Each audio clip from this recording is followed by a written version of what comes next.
Award.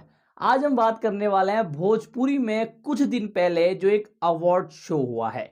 और इस award show को देखने के बाद क्या आपको कुछ मिला, क्या मुझे कुछ मिला, लेकिन जो अवार्ड डिजर्व करते थे क्या उनको अवार्ड मिला?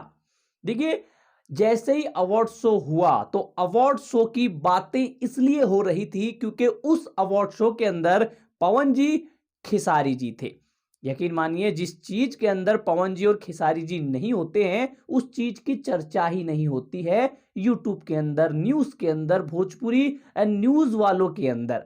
जी हाँ दोस्तों, अभी फिल्म ची भोजपुरी अवार्ड शो हुआ था और जिस अवार्ड शो को देखने के बाद मुझे ये लगा कि यार ये गलत हुआ था। अब देखिए, बात करें बेस्ट सिंगर के अवार्ड की तो भैया खेसारी जी को फिल्म गाने के लिए मिला है और वहीं बात करें पवन जी को तो उनको भी मिला है एल्बम के गाने के लिए।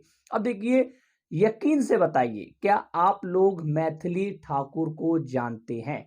और अगर आप लोग मैथिली ठाकुर को जानते हैं तो आप ये भी जानते होंगे कि भैया जिस तरीके से मैथिली ठाकुर गाने गाती है, जिस तरीके की उनकी आवाज है, क्या वो डिजर्व नहीं करती थी? मतलब उनको बुलाया भी नहीं गया, उनका नाम भी नहीं लिया गया उस पूरे अवार्ड शो के अंदर।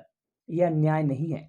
माना खेसारी लाल यादव जी बहुत अच्छा गाते हैं, माना पवन जी भी बहुत अच्छा गाते हैं, लेकिन क्या आपको लगता है इन दोनों स्टारों के चक्कर में वो जो अवार्ड शो है उन्होंने मैथिली ठाकुर को इग्नोर कर दिया? यार यकीन मानो, मैथिली ठाकुर जी का भजन सुन के आना आप लोग, आप भूल जाएंगे पवन जी और खेसारी जी की आवाज को।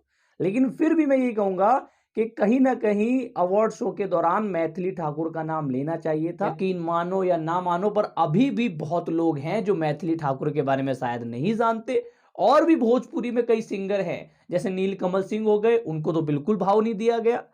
खैर, आप लोग क्या सोचते हैं जो भोजपुरी में अवार्ड शो हुआ है वो कितना सही हुआ है और कितना गलत हुआ है? मेरे हिसाब से ठीक है, उनके हिसाब से जो वो भी ठीक है, बट अपन क्या कर सकते हैं? अपन एक कमरे पे वीडियो बनाने वाले इंसान है, तो हमारे बोलने से क्या फर्क पड़ता है? और अगर मेरे बोलने से कुछ फर्क पड़ता है तो मैं यही कहूंगा, भोजपुरी में जब भी अवार्ड होते हैं तो प्लीज मैथिली ठाकुर को बुलाया करो। प्लीज, हाथ जोड़े भैया। बाकी आप लोग क्या कहते हैं कमेंट करके अवश्य बताएं। मैं मिलता हूं आप लोगों से किसी और वीडियो पे।